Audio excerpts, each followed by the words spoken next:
Online BSc physics में आप सभी का स्वागत है। हमारी जो चर्चा चल रही है वो चल रही है विविध गणित और विविध गणित में चैप्टर नंबर 4 चल रहा है वृक्ष।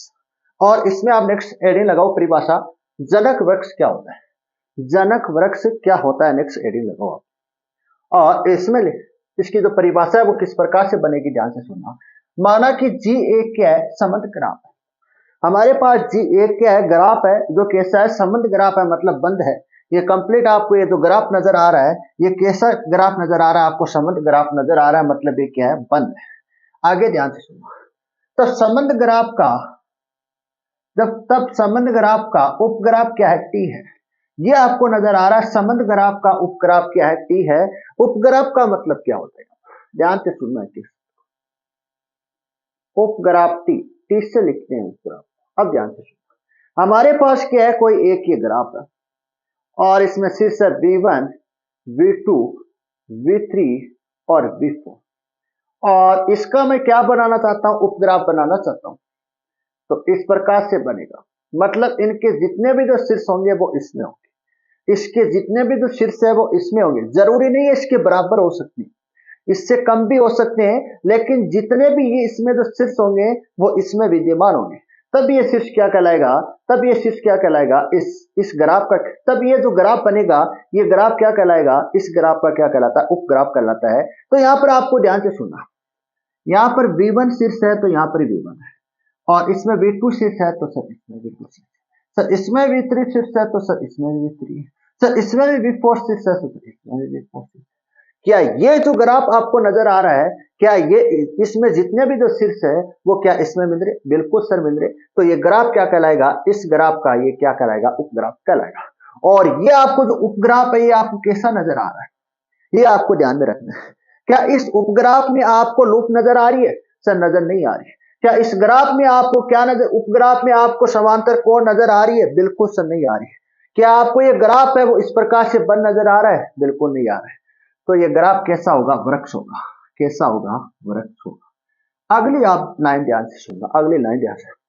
अब यदि उपग्राफ वृक्ष के रूप में हो, तो ये जो उपग्राफ है वो किसके रूप में हो, वृक्ष के रूप में हो, तो उपग्राफ जनक वृक्ष कहलाता है।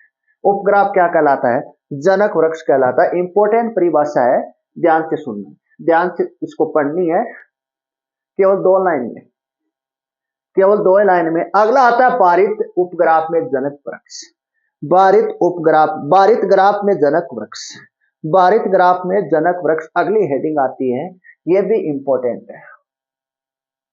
तो इसमें हमें क्या निकालना है, बारित ग्राफ में जनक वृक्ष निकालना है। अब ध्यान से सुनना, बारित का मतलब भार, द्रव्यमान। यदि कोरों का द्रव्यमान दिया जाए, मतलब कोरों का नंबर दिया जाए, तो इस प्रकार का जो ग्राफ है वो कैसा कहलाएगा, बारित ग्राफ कहलाएगा। और जनक ग्राफ से आप परिचित हो। बारित का मतलब होता है जो कोरे आती है, इसमें जो ये कोर है, ये कोर किसके रूप में दी हो, नंबर के रूप में दी हो, मतलब इसका क्या बताया जाए, कोरों का द्रव्यमान बताया जाए। तो ये कैसा ग्राफ कहलाता है, बारित ग्राफ ही कहलाता है। और जनक वृक्ष से आप परिचित हो, जनक वृक्ष का क्या मतलब होता है ये आप जानते हैं। अब इसका हमें क्या बनाना है, उपग्राफ बनाना है। उपग्राफ किसके रूप में बनाना है, वृक्ष के रूप में बनाना है। किसके रूप में बनाना है, वृक्ष के रूप में बनाना है। और ये उपग्राफ जो वृक्ष के रूप में बनेगा वह क्या कहलाता है, जनक वृक्ष कहलाता है। क्या कहलाता है सर, जनक वृक्ष कहलाता है। तो ध्यान से सुनना, सबसे पहले आपको वो कोर चुननी है जिसका नंबर कम हो, मतलब जिसका द्रव्यमान सबसे कम हो। आप इस डायग्राम में देख के बताओ सर, ऐसी कौन सी कोर है जिसका द्रव्यमान कम है, बार कम है, बारित कम है, मतलब उसका नंबर कम है, ये आपको जानना है। तो सर मुझे सबसे पहले जो लाइन कम मिल रही है सर, वो मिल रही है, सर वो मिल रही है मुझे V1 से V2 जाऊंगा सर, क्या जाऊंगा, V1 से V2 जाऊंगा जिसका मान 1 कितना भी। दूसरे से मुझे मिल रही है सर V1 से सर V3 V4 पे जाऊंगा। कहां जाऊंगा सर, मैं सर V1 से V4 पे मैं जाऊंगा, तो मुझे सर जो बार मिल रहा है वो कितना मिल रहा है, 2 मिल रहा है, 2 मिल रहा है। आगे ध्यान से देखना, ये 4 है और ये 5 है, तो कौन सी आएगी आप, क्या 5 बड़ी छोटी है, 4 छोटी है, 3 छोटी है, तीनों में से आप बताओ। सर यहां पर तो 3 छोटी, कौन सी छोटी है, 3 छोटी लो यार, तो यहां पर 3 हो जाएगी ये। अगर मैं आपको इस प्रकार इसका बारिश निकालना है, आपको क्या निकालना, बारिश निकालना है, तो इस प्रकार से आप निकालोगे, जोड़ो इनको, 1 2 3, कितनी हो जाएगी, 6 हो जाएगी, कितनी हो जाएगी। अगर ये ग्राफ आपको इस प्रकार से मिल जाए, जरूरी नहीं है आपको इस प्रकार से मिले, यहां पर 5 आ जाए और यहां पर 4 आ जाए और यहां पर 2 आ जाए, यहां पर 1 आ जाए और यहां पर आ जाए आपके 3। अब निकालो इसका,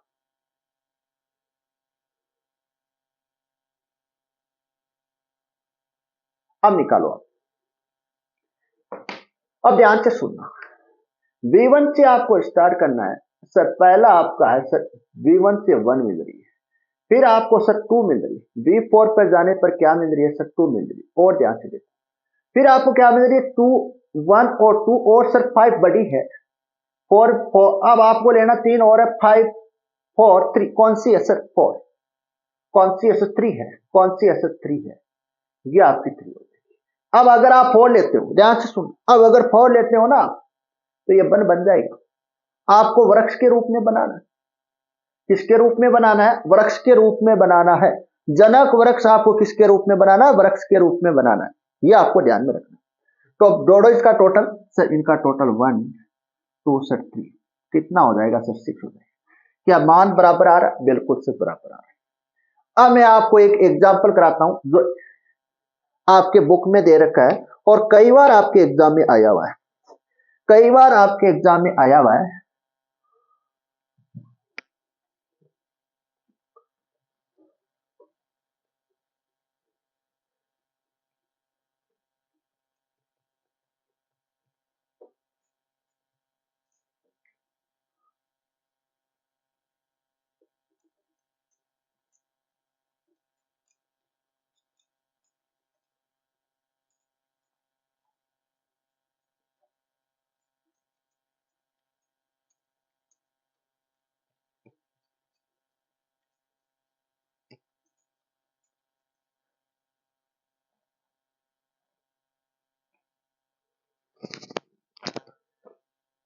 एग्जाम्पल ध्यान से सुनना,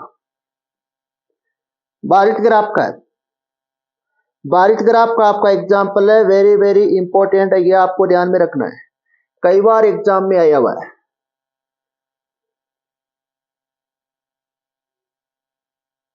sir V1 sir V2 sir V6, इसका मान सर 3 दे रखा है और सर इसका मान 1 दे रखा है। आगे सर यहां पर दे रखा है V3, सर इस कोर का जो बार दे रखा है सर वो 3 दे रखा है। आगे सर आएगा V4, तो इसका जो बार दे रखा है सर वो 4 दे रखा है। आगे ध्यान से सुनना, आगे यहां पर आएगा V5, तो इसका जो बार दे रखा है वो कितना दे रखा है, 2 दे रखा है सर। इसका बार कितना दे रखा है सर, 2 दे रखा है।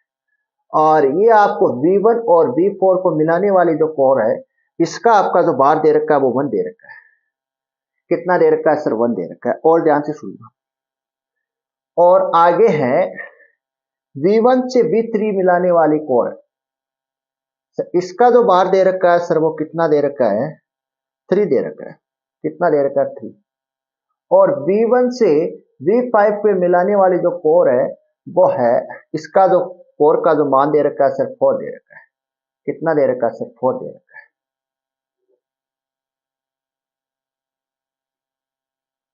4 दे रखा है। अब बाकी की लाइन को मैं ब्लैक से बना दूं कि आपको आसानी हो, थोड़ी आसानी बन जाए आपके लिए। फिर मैं बात करता हूं यहां पर, ध्यान से सुनना मेरी बात। फिर V2 से V4 को मिलाने वाली कोर है, कौन सी कोर है, V2 V4 से मिलाने वाली जो कोर है, इसका मान आपको दे रखा है 5। कितना दे रखा है सर, 5 दे रखा है।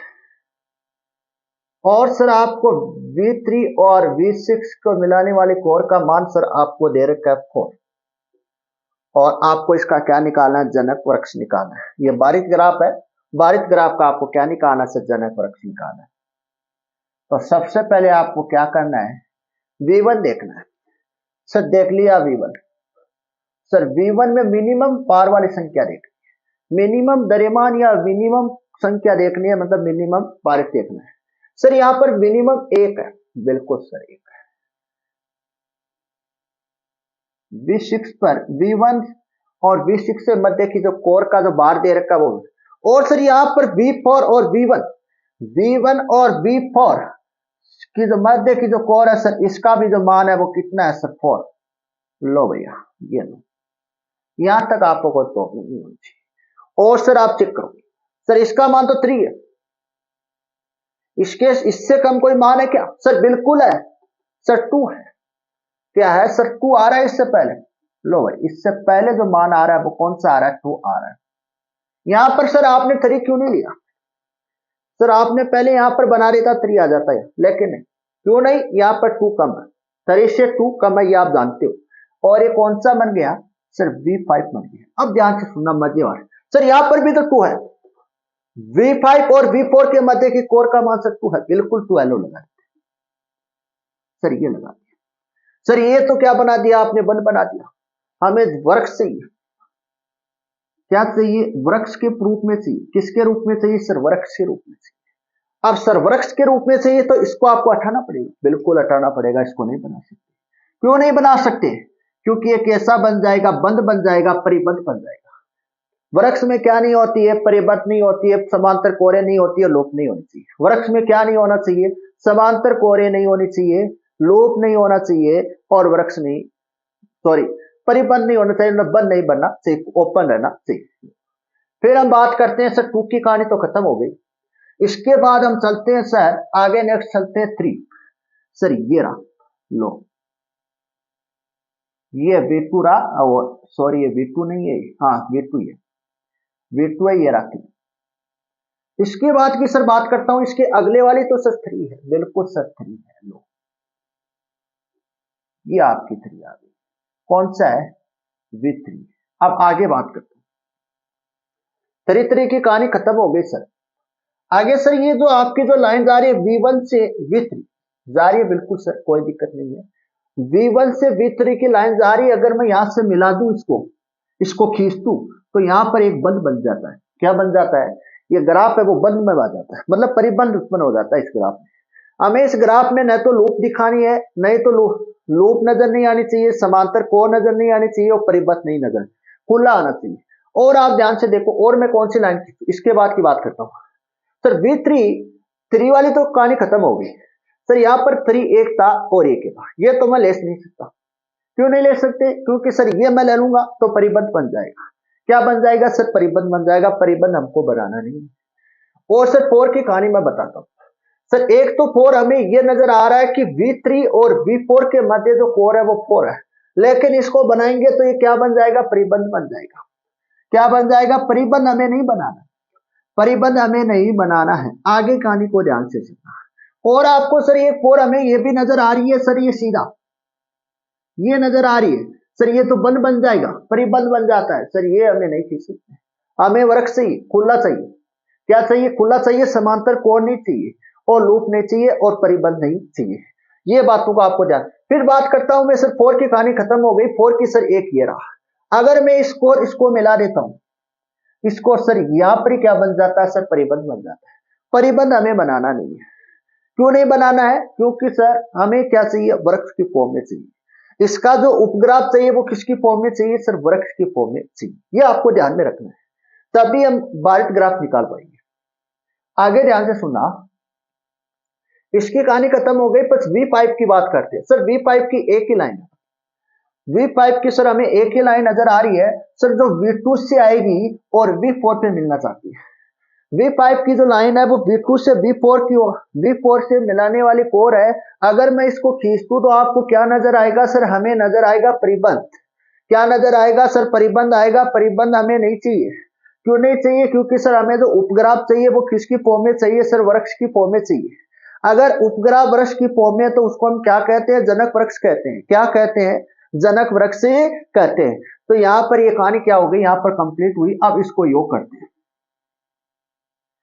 पहले यहां से करता हूं, 1 2 1 3 3 गिनो, 3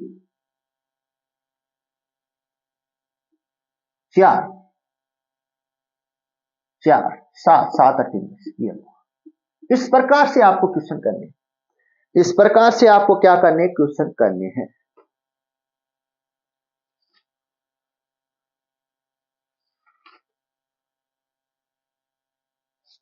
और इसमें क्वेश्चन किस प्रकार से आता है सर, इसमें जो क्वेश्चन आता है वो इस प्रकार से आता है, न्यूनतम जनक वृक्ष ज्ञात करो, न्यूनतम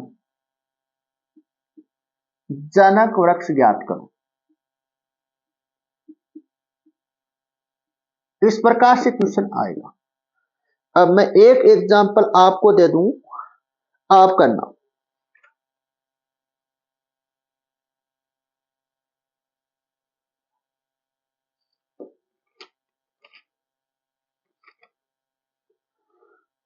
बुक में आपको दे रखा है, यहां पर मैं आपको दिखा देता हूं, बना लेना। इसको बनाना है, इन दोनों में से आपको एक करना है।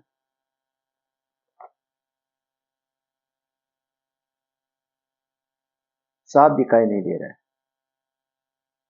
1 मिनट रुकना, साफ दिखाई दे देगा।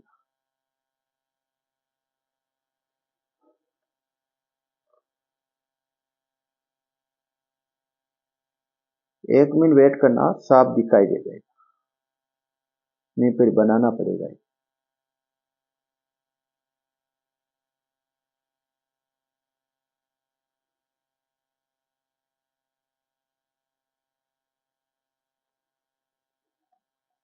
ये तो बनाना ही पड़ेगा।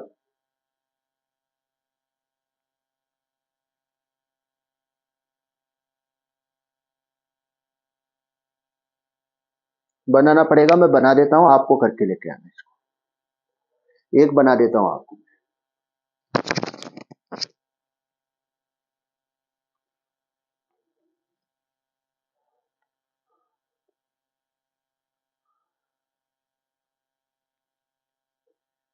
यहां तक आपका कंप्लीट है। इसके बाद में आपको ये बना के देना हूं, आप घर पे करना, प्रैक्टिस करना इसके लिए। ये कुछ भी नहीं है, आपको पहली दूसरी क्लास वाला सवाल है, ये समझो आप। आपको क्या निकालना है सर, हमें निकालना न्यूनतम वृक्ष निकालना है। क्या निकाल, न्यूनतम जनक वृक्ष निकालना है। न्यूनतम जनक न्यूनतम जनक वृक्ष आपको निकालना है। तो ध्यान से सुना, आपका ये क्या दे रखा है, कोई संबंध ग्राफ दे रखा है इस प्रकार से। ये पॉइंट ए दे रखा है और ये पॉइंट आपका बी दे रखा है और ये डी और ये ई। इनमें मैं कोरों का साथ साथ में मान लिख देता हूं। इसका मान 2 है और इसका मान 7 है सर, इसका मान 8 है सर, इसका मान 2 है और सर इसका मान 6 है सर, इसका मान कितना 3। आगे मैं चलता हूं सर, इसका 6 है और ये कोर आपको 9 दे रखी है और ये 4 दे रखी है सर, और सर ये 11 दे रखी है और सर ये 12 आपको दे रखी है और ये सर आपको कोर दे रखी है 6। कितनी दे रखी है, 6 दे रखी है। यहां तक आपको कोई प्रॉब्लम नहीं होनी चाहिए डायग्राम बनाते समय। आगे कहानी को ध्यान से सुनना। ये आपका ई दे रखा है और ये एफ आ गया। आगे कहानी को ध्यान से सुनना।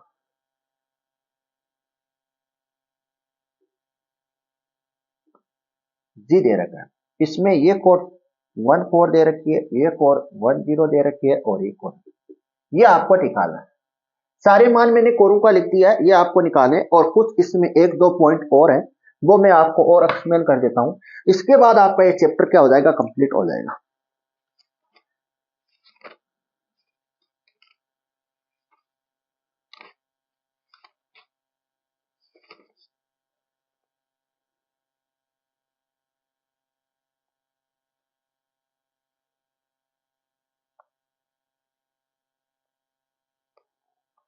अगर आपको क्या पूछे, वृक्ष की क्वेश्चन आया हुआ है, कई बार एग्जाम में क्वेश्चन आया हुआ है।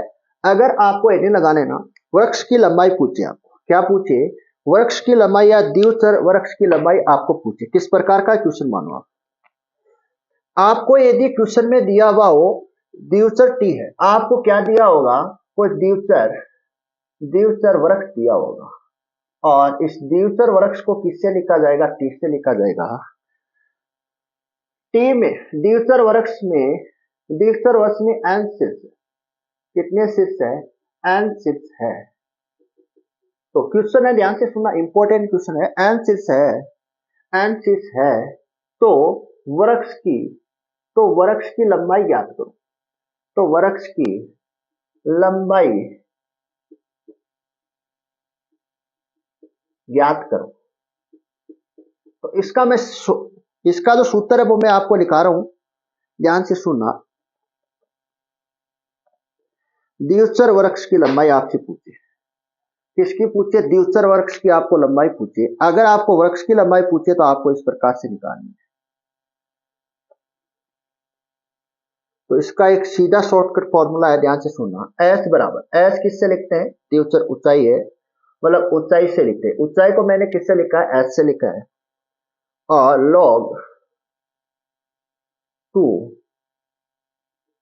n+1 अपॉन 2, ये ऊंचाई आएगी।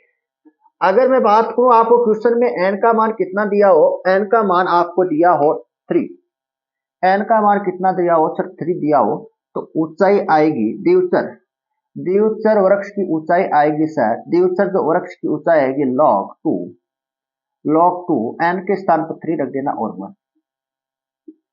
h बराबर क्या आ जाएगी? log 2 4 upon 2। तो h बराबर आ जाएगी log 2 आ जाएगी। इस प्रकार से आप, ये इंपॉर्टेंट है, इसको आपको याद रखना है। कोई इसमें किसी प्रकार का कोई किंतु परंतु नहीं होना चाहिए। ये आपका चैप्टर क्या हो गया? यहां पर कंप्लीट हुआ आपका चैप्टर, ये कंप्लीट हुआ है। द्विचर वृक्ष के पथ की लंबाई आपको पूछी जाए तो आपको ये डायरेक्ट ये सूत्र लगाना है, और इसमें शीर्षों की जो संख्या दी होगी वो आपको यहाँ पर n के स्थान पर क्या कर देना? पुट कर देना। यहां मैं आपको लिख दूं n क्या है? शीर्षों की संख्या है। शीर्षों की क्या है? संख्या यहाँ पर, ये आपको ध्यान में रखना है। आपको कुछ पुट नहीं करना है। अगर आपको ये सूत्र याद है ना, अगर क्वेश्चन में आपको शीर्षों की संख्या दी, इसमें मान पुट करना है और आपका क्या आ जाएगा? फाइनल आंसर आ जाएगा इसमें। ये आपका चैप्टर क्या हुआ? कंप्लीट हुआ। आपका जो चैप्टर है 4th चैप्टर, वो क्या हुआ? कंप्लीट हुआ। अब अगला चैप्टर हम स्टार्ट करेंगे, संख्यात्मक फलन। अगर आपको पास होना है गणित में, डिस्क्रीट मैथ में, तो आपको ग्राफ का चैप्टर कंप्लीट आना है, और इस वृक्ष का चैप्टर कंप्लीट कर लो, और एक चैप्टर आपको, कौन सा चैप्टर है वो, एक चैप्टर और कंप्लीट कर लो। इसके बाद आपका क्या हो जाएंगे? इस पेपर में पास हो जाओगे आराम से। कोई मैथ में कोई किसी प्रकार का इंपॉर्टेंट क्वेश्चन नहीं होता है, पहले बात तो ये आप ध्यान रखें। इंपॉर्टेंट क्वेश्चन केवल फिजिक्स और केमिस्ट्री में। मैथ में केवल क्या होनी चाहिए? प्रैक्टिस होनी चाहिए। जितने चैप्टर आप पढ़ते हो ना, उसकी बार बार क्या करो? प्रैक्टिस करो। सबसे इंपॉर्टेंट जो चीज है वो प्रैक्टिस है, ये आप ध्यान में रखना। मैथ के, फिजिक्स के क्वेश्चन चल रहे हैं इंपॉर्टेंट, और केमिस्ट्री के भी डाल देंगे। 80% आपको पेपर मिल जाएगा, कंप्लीट नहीं मिलेगा 80%।